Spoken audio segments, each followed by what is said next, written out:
శనార్థులలో తెలంగాణ సాయన్న ఆట పాట మంచి ముచ్చట్లు అన్న చెప్తాడు కానీ అన్న దగ్గరికి కూపీలాగే ప్రయత్నం మనం చేద్దాము. ఈ వీడియో లాస్ట్ వరకు చూడాలంటే గమ్మతి ఉంటాయి. అట్నే రసంతో కూడి మనతో ఎర్ర సలాగ్ కాల్చి ఆడ ఈడ అంటిస్తే ఇట్లా చెంగ ఎగురుతాడు. మనం అడిగే ముచ్చట్ల కన్నా అట్లా చెంగ ఎగురుతాడు. మీరు వీడియోని చూడాలంటే ఫస్ట్ ఛానల్ సబ్స్క్రైబ్ చేసుకోవాలా, వీడియోని 10 మందికి షేర్ చేయాలి, గరిగట్టి చూడాలి. ఎందుకంటే సన్న బియ్యము, ఉప్పు, పప్పు, ఏంది దాన్ని ఏమంటారు, ఇంకా గోధుమ పిండి, గోధుమలు 4 కిలోల గోధుమలు, ఇవన్నీ ప్రభుత్వం ఇస్తాన్ని ప్రకటించింది. అది వాస్తవమైన ముచ్చటగా 100% ప్రకటించింది. కానీ అన్నీ ప్రకటించింది, అరిసేలా అమాస చూపెట్టింది. అది నిజమా కాదా? అప్డేట్ అయితే వచ్చింది అసెంబ్లీ నుంచి డైరెక్ట్ మనకు. అది ఎంతవరకు వాస్తవం తెలుసుకుందాం. మీరు సబ్స్క్రైబ్ చేసుకొని రెడీగా ఉండర్రి. చూద్దాం ఇక అన్న ఈరోజు మాట్లాడే ముచ్చట్లు.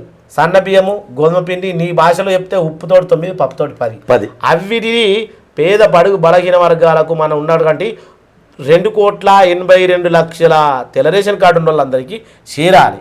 మరి ఏం జరగబోతా ఉంది చూద్దాం. ఏమి అప్డేట్ ఇచ్చింది, ఏం కథ, ఏం జరుగుతుందని. 1వ తారీఖు నుంచి సన్న బియ్యము, గోధుమలు కూడా ఉచితంగానేనట.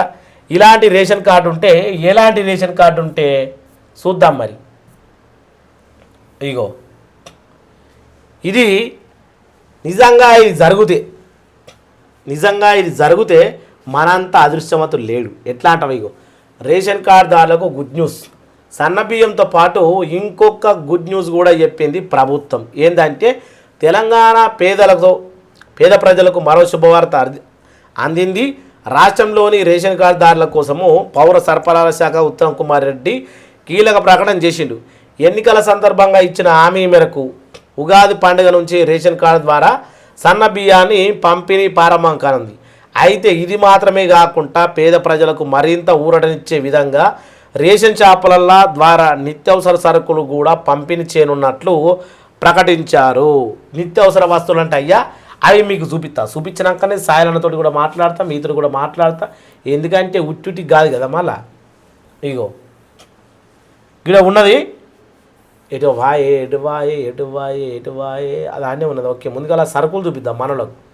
ఇగో నిత్యావసర సరుకుల పంపిణీ, దీని గురించి మాట్లాడిన తర్వాత మాట్లాడదాం. మీకు నిత్యావసర సరుకుల పంపిణీ పేద ప్రజలకు అవసరాలను దృష్టిలో ఉంచుకొని సన్న బియ్యంతో పాటు ఇతర ముఖ్యమైన సరుకులను కూడా రేషన్ ద్వారా అందించనున్నారు. గతంలో పంచదార, పప్పు, ఉప్పు, నూనె, గోధుమ పిండి, కిరోసిన్, సబ్బులు వంటి 7 వస్తువులు ఆరోగ్యాలు చూసుకుంటే ఇట్లా పోతే 1, 2, 3, 4, 5, 6, 7 సబ్బులతోటి 8 వస్తువులు అవుతున్నాయి. బియ్యంతో 9 వస్తువులు. అదేంటి ఉప్పుతోటి 9, పప్పుతోటి 10 అడిగాను, 10 కాదు 9 అవుతున్నాయి. బియ్యంతో 10 కూడా ఇస్తారు. అదే ఇవి ఇస్తే మరి ఇటువంటి వస్తువులు మనకు అంటే రేషన్ దుకాణాలలో అందిస్తే కొత్త పాలనలో సరుకులతో పాటు మార్పులు రావచ్చని అంచనా. అంటే ఇవి పాత పద్ధతులు ఇచ్చిర్రు అప్పట్లో, ఇప్పుడు ఏమన్నా మార్పులు రావచ్చు. అంటే ఏమన్నా మారచ్చు. ఇలా నూనె ఇయ్యరా, ఇంకేమన్నా ఇయ్యరా కానీ ఇవి మనకి ఇస్తే కనుక మార్కెట్ మాఫియాకు తాళం వేసినట్టు అవుతుంది. అది అవునా కదా అయ్యా? మీరు కింద కామెంట్ చేయరు. ఎందుకంటే ఈరోజు వాళ్ళ ఇష్టానుసారంగా ఒక గోధుమ పిండి సంచిని తీసుకొస్తారు క్వింటాలు. అవునా కదన్న? అవును. క్వింటాల్ సంచిని తీసుకొచ్చి వాళ్ళే ప్యాకింగ్ చేస్తారు. ప్యాకింగ్ చేసి క్వింటాల్కి ఎంత పడ్డది? ఓ 3,500 పడ్డది అనుకో. అంచనా చేస్తారు 50 కిలోల పిండి ఈజీ కొట్టి దాని మీద వాళ్ళకి ఎంత లాభం రావాలి, ఎంత గిట్టుబాటు ధర ఉండాలి. 40 రూపాయల పిండిని 45 కిలోకు 5 రూపాయల చొప్పున కొడతాడు. 5 కొడతాడు తప్పితే 10 కూడా కొడతాడు. 10 సందర్భం ఇప్పుడు ఉగాది వస్తా ఉన్నది. ఉగాదికి గోధుమ పిండి కావాలి పోలీలకు. ఏం చేస్తాడు? 40 రూపాయల పిండిని మంచి పిండి, గట్టి పిండి, మంచి పిండి అని 50 రూపాయల కిలో అమ్ముతాడు.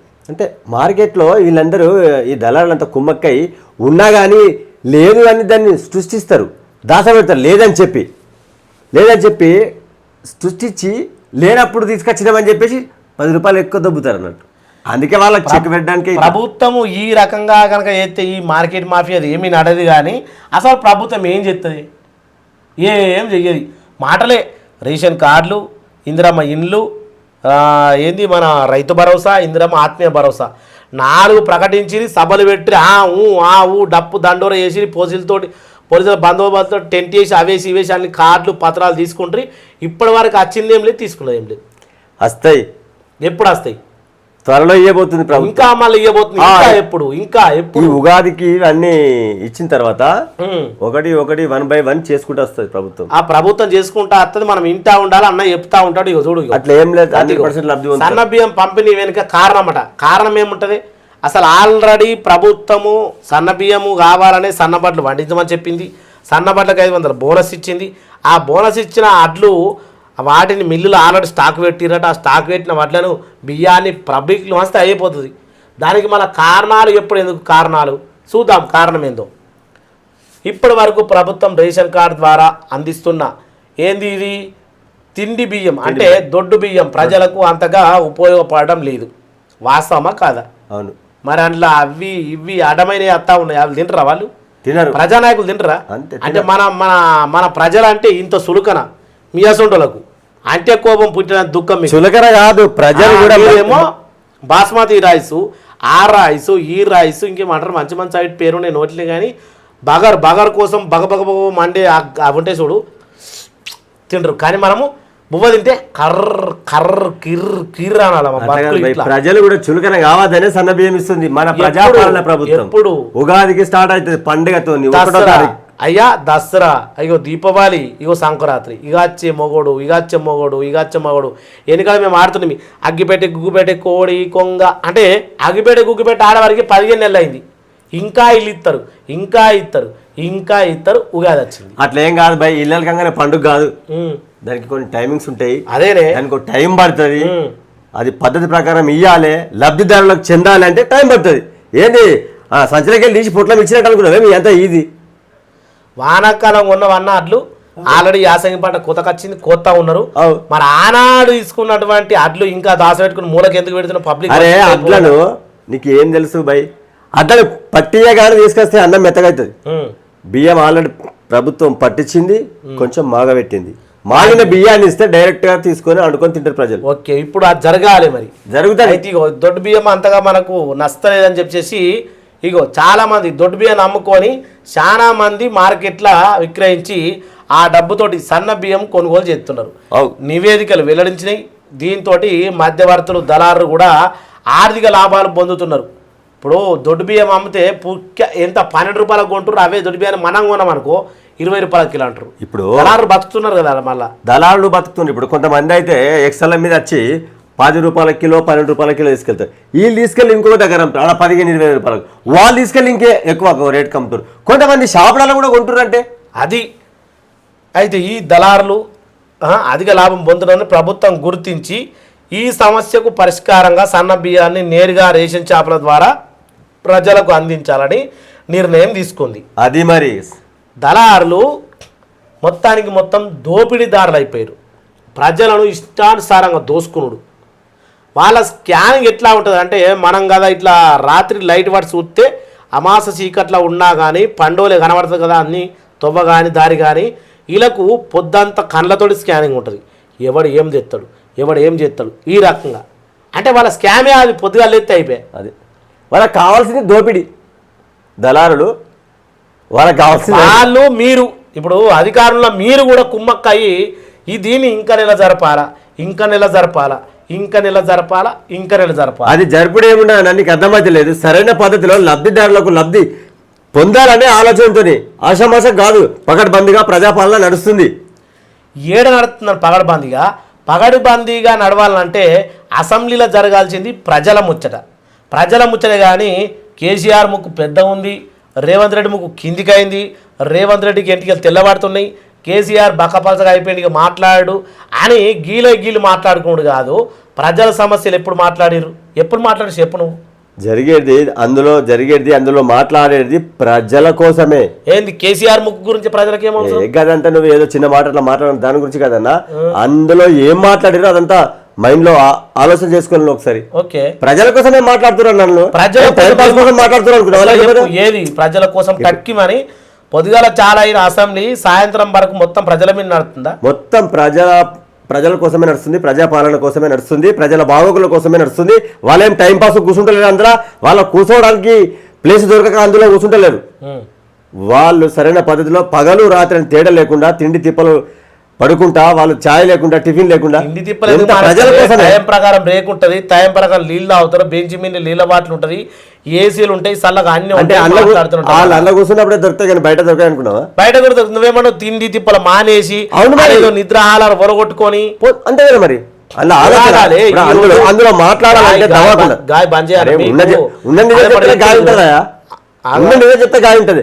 అందులో మాట్లాడాల్సింది ఏదో బయట మాట్లాడినట్టు కళ్ళు కనుకనో రోడ్డు మీదనో ఆన్లైన్నో వల వల వల వల మాట్లాడగానే కాదు. అందులో ఏదైనా మాట్లాడనో సబ్జెక్ట్ మీద దానిపైన కరెక్ట్గా మాట్లాడాలి, అది అమలయ్యే తీరు ఉండాలి, అది సక్సెస్ అవుతుందా లేదని ఆలోచన చేసి మాట్లాడాలి. ఆషామాషగా అనుకున్నావు మాట్లాడంటే?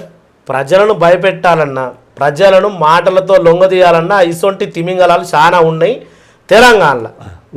మాట్లాడితే అట్లనే ఉంటుందా మీకు? ఉన్నదిన్నట్టు కాదు, ఒక మాటని కదా.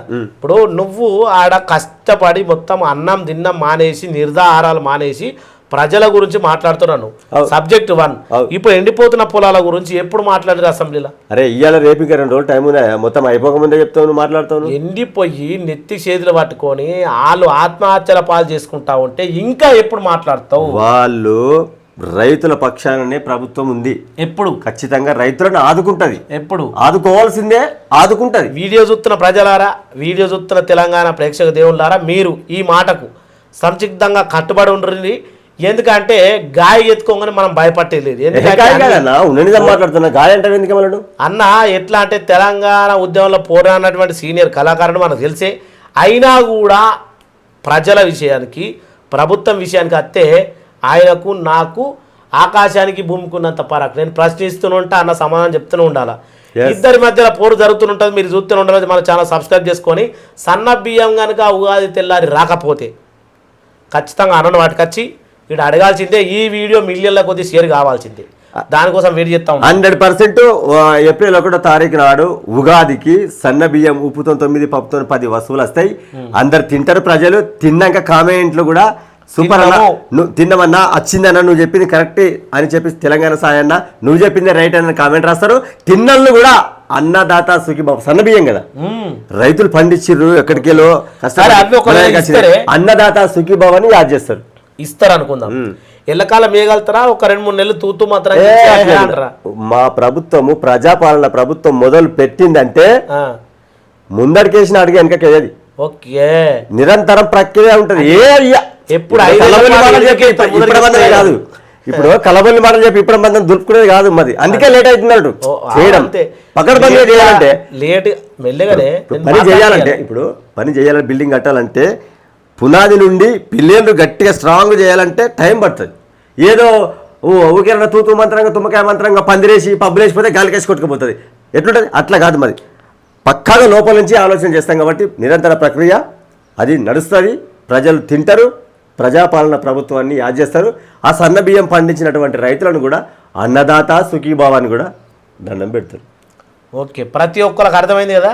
దీని గురించి ఇప్పుడు నేను మరీ మాట్లాడితే వీడియో లెంత్ అవుతుంది, చూద్దాం. మొత్తానికి ఏప్రిల్ 1వ తారీఖు తర్వాత జరగబోయే ప్రక్రియలు నియంత్రణ నిమగ్నంలో ఉండే కొన్ని ముచ్చట్లు వెలివేషన్ చేసి మాట్లాడుకుందాం. ప్రతి ఒక్కరు ఈ వీడియో విషయంలో అయితే సబ్స్క్రైబ్ చేసుకొని అందరు షేర్ చేయాలని కోరుకుంటున్నాం. జై తెలంగాణ, జై జై తెలంగాణ, జై హింద్.